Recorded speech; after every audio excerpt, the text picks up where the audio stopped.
Parlons tout de suite alors du coup du film français de la semaine. Enfin, il y en a deux, hein, les deux suivants. Oui, mais c'est le film français de la semaine. C'est le film français de la semaine. Pourquoi ? Ça s'appelle Les Misérables. Vous avez sans doute entendu parler de ce film dans la presse française, si vous êtes de France. Pourquoi ? Parce que c'est un film qui est passé en compétition à Cannes, donc en mai dernier. C'est d'ailleurs là que tu l'as vu. Oui. Film qui a fait un peu bousculer la critique, oui. Pourquoi ? Parce que c'est un film inspiré, un enfant de la haine. Clairement, peut-être pas inspiré, mais en tout cas un enfant de la haine, puisqu'on nous parle de violence policière, on nous parle du quotidien des policiers dans les cités, et également du quotidien des cités face aux policiers. Il y a les deux perspectives. Ouais. Et c'est l'histoire en gros d'un garçon qui filme une bavure policière avec son drone. Hein. C'est ça. Alors dans la vraie vie c'était pas avec un drone, mais quoi qu'il arrive, voilà, un peu de fantaisie. C'est quelque chose qui est arrivé à Lajli. Il a effectivement été témoin. Il a filmé une bavure policière un jour dans les milieu des années 2000, 2005, 2000. Un peu après, je pense, après les émeutes des banlieues en 2005. Mais il s'est inspiré de sa propre expérience. Et il a amené cette vidéo à Courtrajmé et ils ont demandé qu'est-ce qu'ils allaient faire avec ça. Et ils l'ont publié sur Rue 69, c'est ça le site d'information Rue 89 Rue 89, pardon. Ils l'ont publié sur ce site-là et c'est là que ça a fait un peu un buzz à l'époque. Ouais. Sa petite vidéo. Et comme quoi, avec une petite vidéo, on peut aller très loin. Et aujourd'hui, il a réalisé donc ce film. Je propose qu'on s'écoute un extrait de la bande-annonce. Et après ça, il y aura aussi un extrait de l'interview que tu as fait avec Lajli. Exactement. La bande-annonce. J'en appelle à votre esprit d'équipe. La cohésion. Sans cohésion, pas d'équipe. Et sans équipe, on est seul. T'as pas choisi la bonne équipe, mon pote. Hein. Contrôle de police. Vous faites quoi, là ? On attend le bus. Vous attendez le bus, là ? Ça sent le shit, ça. C'est bon, Ça va, je gère. Je vous filme, vous avez pas le droit de faire ça. Arrête de filmer. Non. T'es contente, là ? Ici, c'est notre vie. Toi, tu débarques, nous, ça fait 10 ans qu'on est là. On est les seuls à se faire respecter. Eh les gars, soleil. Ceux qui te respectent, tu me parles. Les gens d'ici, ils ont peur de vous, c'est tout. C'est quoi l'histoire ? Quand t'as volé un lion ? Ouais. Mets la pression sur les petits, faut qu'on retrouve le lion. Alors Thibaut, ce film-ci se passe dans un contexte très récent et douloureux pour nous les Belges. Pourquoi ? Parce que ça se passe juste après la victoire de la France à la Coupe du Monde 2018. Non, s'il vous plaît, n'en parlez pas dans les commentaires, merci, c'est gentil. C'est vrai. Je me souviens à Cannes, le film a commencé, j'ai regardé mon voisin et je lui ai fait franchement ce film commence très mal. Quoi. Heureusement que c'est pas genre les Français ont gagné contre les Belges en demi-finale. Non, c'était la Coupe du Monde. Ouais, c'est encore pire. La finale. La deuxième étoile. Ouais. Par contre, plus tard dans le film, on voit il y a des mômes qui jouent au foot. Il y en a un qui avait quand même le plus beau maillot de la dernière Coupe du Monde, donc ça allait. Ça m'a un peu réchauffé le cœur. Ça aide. C'était le maillot quoi, russe ? Oui. Il était bien. Hein. C'était le maillot de la Belgique. Ah, forcément. Lequel ? Le jaune ou le rouge ? Bah, le rouge. Ah, le jaune était classe quand même. Hein. Le jaune était classe. Ouais, tu vois. Mais le rouge, c'était mieux. Bah, c'est le maillot belge, mais l'autre, il est jaune. Soit. C'était très bien. On a tout compris, en fait, hein, avec cette ouverture de film. Hein. On part sur la deuxième étoile de la France, la fierté de la France, la France qui célèbre. Et puis après, on bifurque sur les cités, quoi. Donc, on montre le contraste assez marrant, celui qui est imposé par le foot, finalement. Oui, enfin bon, c'est pas l'apocalypse, c'est la banlieue non plus. Mais non, mais bon, tu sais, l'équipe de France, on a souvent été critiqué parce que c'est souvent des gens aussi issus de la banlieue. Et ils sont là comme ça, vénérés comme des stars de foot avec leur deuxième étoile. Et les gens qui vivent dans la banlieue au quotidien ne sont pas élevés au même rang dans la société française, n'est-ce pas ? Certes. Voilà, donc c'est là qu'est le parallèle entre les deux. De quoi parle ce film très concrètement ? J'ai cru comprendre qu'il partait du point de vue de la police. Et ça, c'est assez rare parce que d'habitude, on va se concentrer sur vraiment les gens de la banlieue, sans parler de la police. C'est ça. Alors, il y a plusieurs points de vue dans le film, mais globalement, le point de vue principal, c'est celui de la police, effectivement, qui est déjà une police un peu particulière, dans le sens où, déjà, elle circule pas dans un véhicule de la police. Classique, ouais. Ils sont pas habillés en flic avec la casquette, le truc. Non, ils sont en jean t-shirt comme toi et moi, quoi. Enfin, sauf que toi, tu vas peut-être au boulot en chemise. Mais voilà, eux, ils sont pépères. En couverture. C'est ça. En civil, quoi. Parce que, oui, en civil. Parce que c'est une police de proximité qui fait face à une autre réalité que la police, je vais pas dire normale, hein, parce que ça reste des policiers, mais voilà, leur façon de procéder est un peu différente parce que la population n'est pas la même, parce que les conditions de vie ne sont pas les mêmes, parce que voilà, il faut garder une certaine proximité et une certaine harmonie, si je puis dire, dans la vie de tous les jours de la banlieue. Il faut garder l'ordre, bien sûr, mais c'est pas en venant avec Ta grosse bagnole et ta matraque, quoi. c'est ça, c'est pas comme ça que ça se fait. Non, s'il faut s'intégrer, il faut connaître les gens, il faut discuter avec les gens, et c'est comme ça finalement Ouais. qu'on va t'accepter. et C'est qu'on un va travail être, de proximité. tout à Donc fait. effectivement, le flic, tu vas voir, il va aller parler à la personne qui s'appelle le maire, qui est juste un mec qui a un peu de pouvoir dans la banlieue, qui certainement deal aussi un peu. Enfin Qui voilà, fait gonfler les pecs dans la banlieue, quoi. voilà, c'est ça. Donc, tu dois aller voir des gens que tu sais ne sont pas forcément irréprochables. Ouais, c'est ça. Et tu dois leur parler, enfin tu dois collaborer avec eux, en fait, c'est ça. Donc c'est vraiment une question d'équilibre, de balance, d'ambiance à garder la plus sereine possible. Et en fait, en tant que spectateur, on découvre cela au travers des yeux de Stéphane, qui est un flic qui débarque vraiment dans cette banlieue parisienne, dans le 9-3, comme on dit, hein, à Montfermeil, là d'où est originaire Lajli, en fait. Hein. Oui.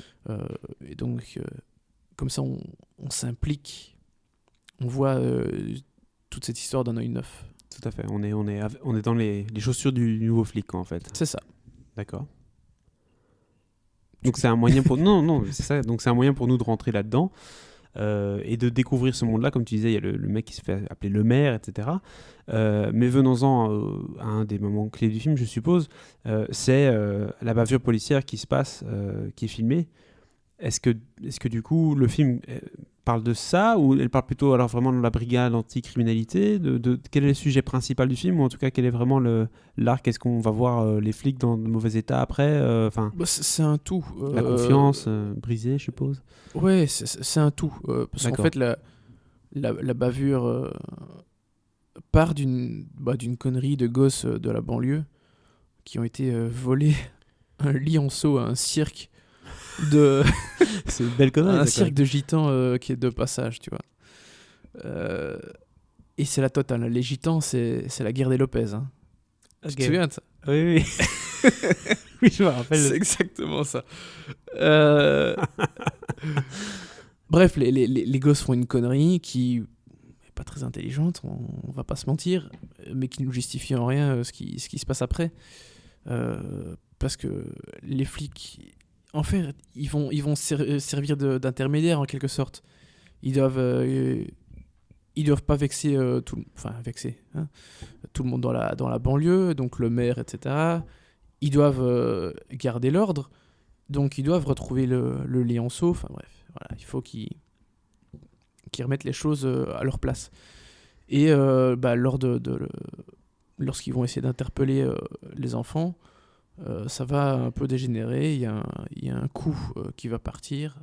Je dis pas si c'est physique, si c'est d'une arme à feu ou autre. Mais voilà, ils vont se retrouver dans une position inconfortable qui a été filmée par ce drone.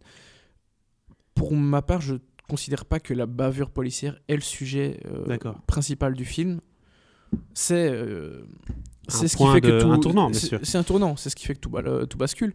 Mais je trouve que le film est plus général que ça. C'est vraiment un portrait de ce qu'est la banlieue en vérité. Et pas juste montrer ce visage qu'on voit souvent avec la drogue, les guetteurs. Oui, c'est ça. Tu vois le bazar. Comme tu en parles, là, ça a l'air d'être tout à fait différent. Ça a l'air beaucoup plus, je vais pas dire positif, mais en tout cas, il n'y a pas ces clichés qu'on va dire sur la banlieue qui sont représentés actuellement, en tout cas, quand je vois ça. C'est ça. En tout cas, ces clichés, pour certains, sont un peu présents, mais plus atténués, parce qu'effectivement, la banlieue, ce n'est pas que ça. Et alors je parle comme si je venais de la banlieue, mais non. Non, mais par exemple, tu vois, dans les banlieues, dans les films... j'ai pas une certaine légitimité de savoir ce que c'est exactement la banlieue, parce que je n'ai jamais grandi dans une banlieue, jamais vécu dans une banlieue. Mais voilà, je pense que le portrait que Lajli en fait est un portrait plus réaliste, sans doute, et pas aussi alarmiste que certains peuvent le faire, quoi. Pas ça, mais je suppose que des fois dans les films de banlieue, parfois t'as que des jeunes en cagoule, alors que très concrètement dans la banlieue il y a aussi des familles, il y a des gens, C'est ça, il c'est un n'y a pas espace que de vie, bien sûr. il y a pas que des immigrés, il y a un peu de tout, quoi. Et donc mais c'est des gens qui sont tous dans la même situation, qui roulent pas sur l'os, c'est clair, et qui doivent se serrer les coudes, quoi. C'est ça, C'est un peu c'est exactement ça. Et je pense que c'est pour ça que c'était aussi important pour Lajli de faire un film comme celui-là. Oui. Histoire de restaurer une image un peu plus qui colle plus à la réalité Authentique. que celle qu'on s'en fait. Et donc voilà, pour moi, la bavure policière n'est pas le sujet principal. C'est un sujet très important du film, évidemment, hein, parce que, comme je le disais, Ça fait avancer le récit. Lajli a été témoin lui-même d'une bavure qui a été très médiatisée suite à sa vidéo, notamment. Dans le contexte actuel des violences policières en France, forcément, c'est quelque chose qui est très parlant. On pardonne pas, oui. Donc voilà, non, c'est un sujet hyper important du film, mais je considère pas ça comme le sujet principal, en tout cas. Autre chose qui a été longuement soulignée dans la presse, c'est outre les flics qui sont joués par Damien Bonnard et Alexis Manenti, c'est ça ? Oui, alors Damien Bonnard fait le nouveau flic. D'accord. Alexis Manenti, qui a aussi participé à l'écriture du scénario, Oui. joue le flic le plus costaud du duo de base, Ok. parce que Celui qui a déjà vécu là-bas, quoi. Ouais, en fait, Qui s'y connaît. Damien Bonnard, Stéphane, le personnage joué par Damien Bonnard, rejoint un duo, en fait. Donc constitué notamment d'Alexis Manenti et de Djibril Zonga aussi, qui joue un flic black qui a grandi dans cette banlieue. Donc, Ok. Et il joue aussi un personnage qui est aussi dans une espèce d'entre-deux, forcément.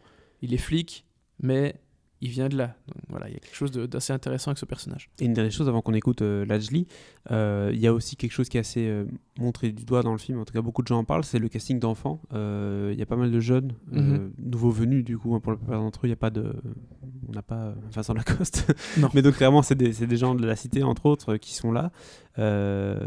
Mention spéciale pour eux Tout le casting de manière générale, effectivement, les mômes les jeunes sont vraiment très très bien, avec beaucoup assez spontané, très naturel dans leur réaction, dans leur façon de faire. Donc c'est vraiment chouette de voir un casting d'enfants aussi bon.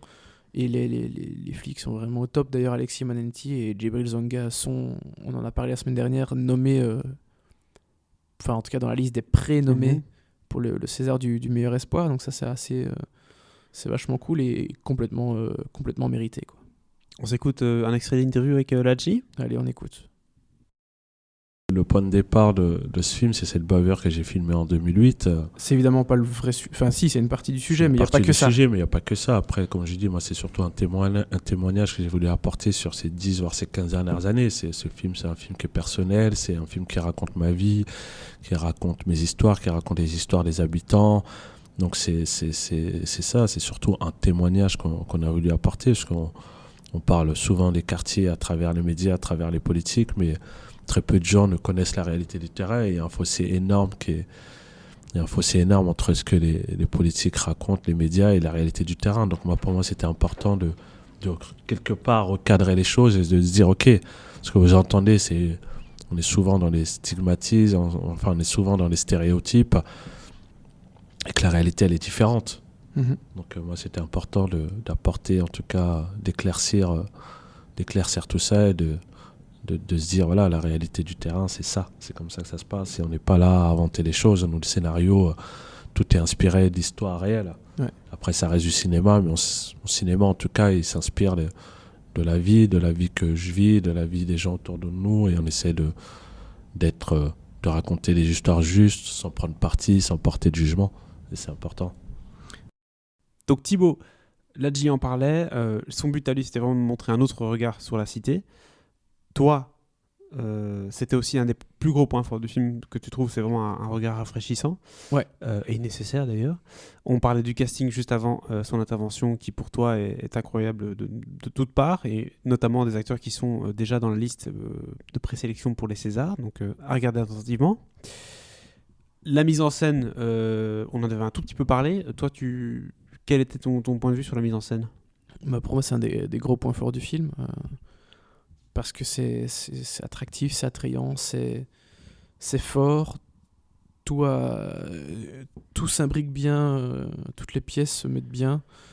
Tout ce que la Jolie fait a du sens, a une signification. Il n'y a rien qui est gratuit. Tu vois vraiment qu'il essaye d'être le plus juste et le plus réaliste possible dans ce qu'il fait, dans ce qu'il raconte, de comment il raconte tout ça. Donc vraiment pour la mise en scène était vraiment un des gros points forts du film, grâce notamment au casting. Effectivement, tu vois que c'est un très bon directeur d'acteur, donc voilà, c'est un talent à suivre, et le fait qu'il représente la France aux Oscars va être un bon coup de boost, j'espère, parce que monter ce film était très compliqué, alors qu'il avait été nommé 2 fois au César auparavant. C'était un court-métrage. Avec le court-métrage des rappelons-le, Misérables, oui. et aussi avec un autre court-métrage documentaire. Donc, je veux dire, le gars a déjà eu 2 nominations au César, et malgré ça, ça n'a pas aidé pour monter le film. Donc, c'était très compliqué. Et là, espérons qu'enfin, avec le prix à Cannes, avec le fait qu'il représente la France aux Oscars, espérons que ça lui donne un bon coup de boost qu'il ne serait que mérité. Tu penses qu'il va y aller, toi, aux Oscars? Dans les 5 derniers, difficile à dire. J'ai tendance à dire que non, mais à penser que non. Mais on sait jamais On avec espère. avec Croise les les doigts. Américains, parce qu'il y a quand même un truc un peu qui risque d'aimer dans ce L'Europe difficile, c'est quand même un sujet qu'ils aiment bien. les flics, je pense que ça peut leur plaire. Donc on n'est jamais à l'abri d'une surprise, mais j'aurais tendance à dire que non de base. Voilà. Ok, combien tu lui donnes? Un excellent 3 étoiles. 3 étoiles pour Les Misérables. À l'heure actuelle, c'est le film de la semaine.